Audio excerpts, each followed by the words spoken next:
Okay, this was a major trial. Anyone who's gone through infertility knows how difficult that trial is, and it is for any couple that's trying to conceive and can't. That was their situation. And what was God's promise? It was almost like God was being mean. Your descendants are going to be numerous.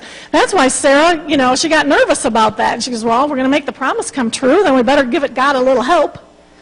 And they waited, and they were beyond the age where they could have children.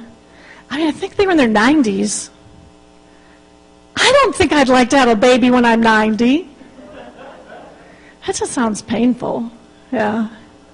And they didn't have epidurals either. Okay, so she gets pregnant at 90. Abraham's, I think, 99 or something. But Sarah gets pregnant, and she does have this baby, and that's just kind of weird being so old and having babies. But they were living by faith, and although they just had one, or they had two, because they had Ishmael, even though they had 2 kids, that doesn't mean that they were as numerous as the stars in the sky. So they didn't see the promise. But what it means is, sometimes when God promises us, sometimes when God's plan, you are just one piece of the puzzle in that plan. You are one step on that journey towards what God has. And as Americans, we don't think that way at all. We think, God's given me the promise, so it's my promise, and so it's for me.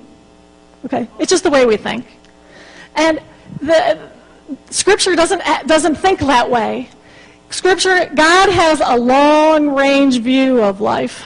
Okay, it's all His history, and I happen to be a history major, so I like history. And so we are all a part of history. We're a part of the people that have gone before us, and the people that are going after us will build on us. Okay? For example, when all 5 churches come into existence out of this church that's going to birth them, then they will be in place. And you might be long gone, and those churches will still stand. And what you have done now in planting and being part of new churches and those kind of things, that is planting for the future.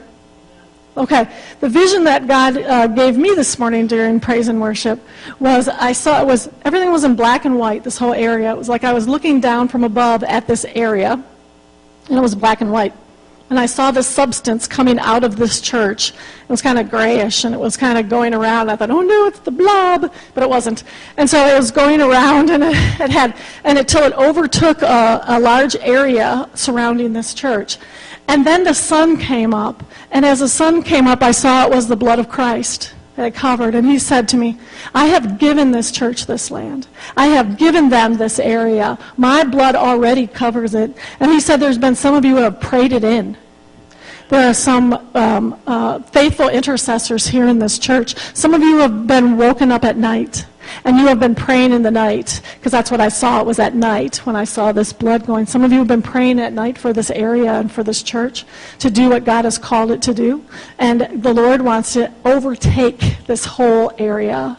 And He said a lot of it, it's His already, so it's just a matter of just claiming it and saying, yeah, that's ours. It's what He's called us to do, to bring salvation to this whole area.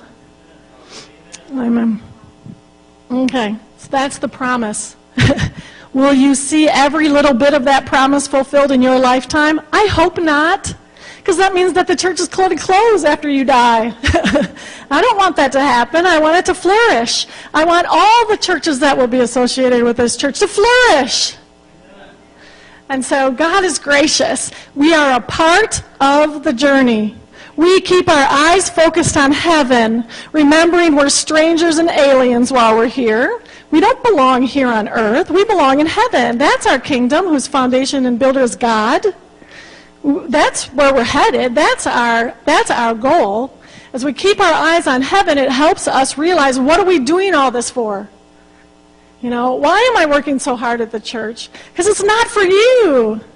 Okay? You are one piece of the history of His story being fulfilled here in this area and beyond. God's going to send you out. Okay. Oh boy. I have no idea where I am. Let's see.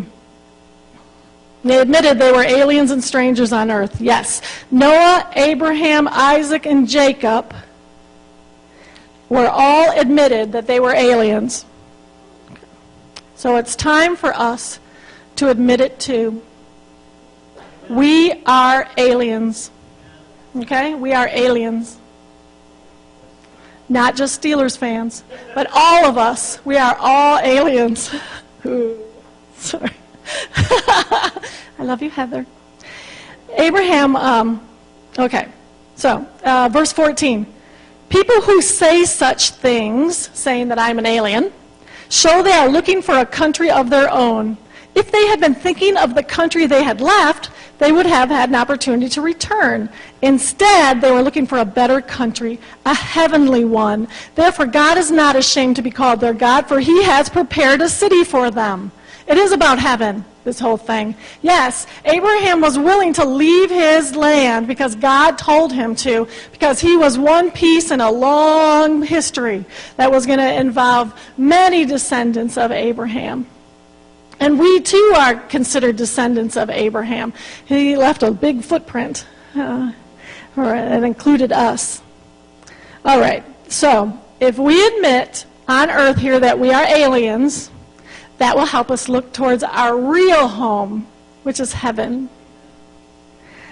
We can't see heaven, but it's by faith. Faith in the things that we cannot see, we know it exists. Okay.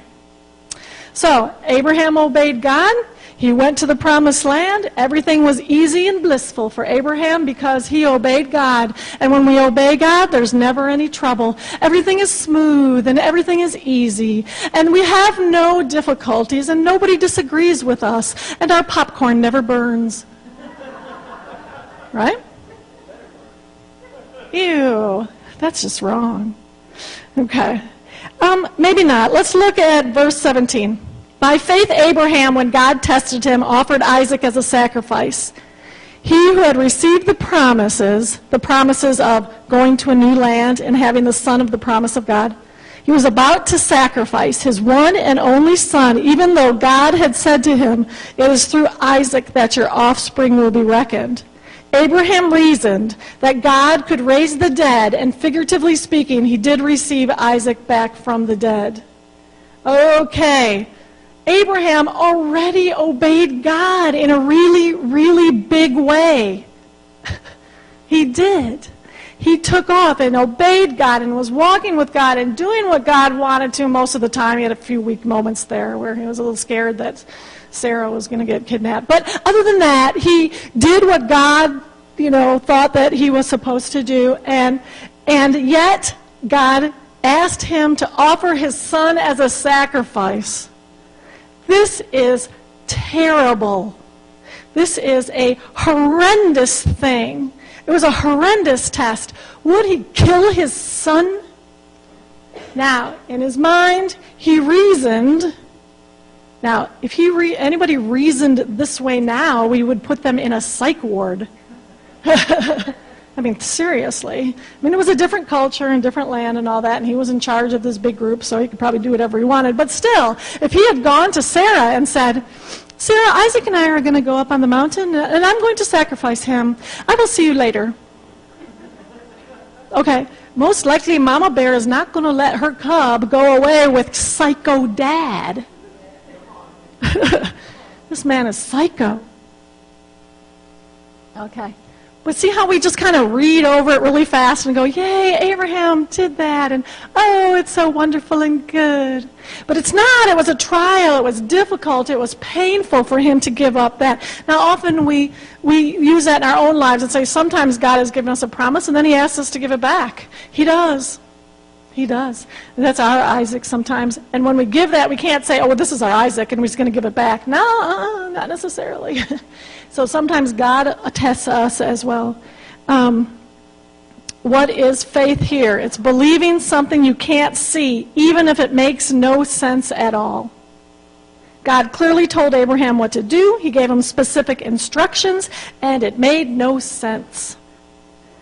Sometimes when we're in a hardship, when we're in a trial, we don't get it. We don't understand why we are going through this. It makes no sense to us, and it doesn't mean God is testing you. It just is a trial. Okay, let's go there. And in that, then, comes our faith. Faith is in what we do not see. When we are in the middle of the trial, when we're in the middle of the difficulty, when we can't see the finish line, when we don't know what's going to happen, when we don't know what God is going to do, that's when you pull up that faith. That's when God allows his faith to arise in us, okay? To be able to stand in the middle of the trial. It's aliens who need faith, not residents. People lived there. They didn't need faith that they would get the land. It was the aliens that were coming in, the illegals. Right? The illegals, they were aliens coming in, and they needed the faith that God was going to walk with them to give them what he had promised, even though they didn't see it. Okay. Verse 20, by faith Isaac blessed Jacob and Esau in regard to their future. Oh, that's so great. Isaac, he blessed Jacob and Esau at their future. He prophesied over them. Sweet. We love that. That sounds so good. But you know what? It wasn't so good for Isaac. It is not what he expected. Isaac thought he was blessing Esau with the blessing of the firstborn, but he didn't. Isaac lied, and he went first, and he fooled his father, thinking that he was the firstborn, and he took the firstborn's prophetic blessing. Now, it says in the word that Isaac trembled, and he lost strength when he realized what he had done. So when this says, by faith Isaac blessed Jacob and Esau, it wasn't a good thing for Isaac. He had faith, he did the wrong thing, and yet he trusted God in the wrong thing happening. Sometimes we think, oh my gosh, that shouldn't have happened in my life. How did that happen? I didn't know. And then God's looking at the big picture, and he goes, well, that's the piece that fits here. And that's a piece that fits here. Jacob was supposed to get God's blessing. Did it work good for Jacob? No, he had to take off because Esau was going to kill him. Yay, let's get the father's blessing so my brother can try to kill me. Okay. I'm trying to portray here the fact that these people of faith that are commended for their faith went through difficulties. These are the ones that went through trials. They're putting the trials in this scripture, not the great man of faith and power moments. Okay? Okay. Isaac needed faith in the moment of his uncertainty. Jacob got the blessing. And out of this blessing, out of Jacob and Esau, the son of the promise, the one, oops, a baby, he shouldn't have come, those came the nations, the Arabs and the Israelites, so the Israelis and the Palestinians are fighting. One of them's from the chain of Esau, one of them's from the chain of Isaac, and they fight. They fought in the womb. They fight now. They fought each other forever. I love it when they go in for those peace treaties, and I'm like, good luck. It's like, as God said, they're going to be at each other forever. I don't think they can go against God there. Cool. I mean, they should try. Why not? Because people shouldn't kill each other. I don't think that's a good way to live. And so Jacob had to take off from his family or he was going to die. So yay for the blessing. Verse 23, let's look at Moses quickly. Moses, by faith, Moses' parents hid him for 3 months after he was born because they saw he was no ordinary child and they were not afraid of the king's edict. Okay, once again in this part, in this story of Moses' birth and his parents hiding him, they did it in great trial. All their friends that were having baby boys were watching those baby boys get killed. They did not want Moses. Technically, the translation, they saw he was no ordinary child. The translation really is that he was beautiful. He was a darn good-looking kid. But what parent doesn't think their kid is good-looking? I'm not sure about that, but he was good-looking enough for them to save. But they risked getting killed themselves by saving Moses. By making that decision to go hide Moses down by the river, they were putting their own lives in jeopardy. If they had been discovered, they all would have been killed.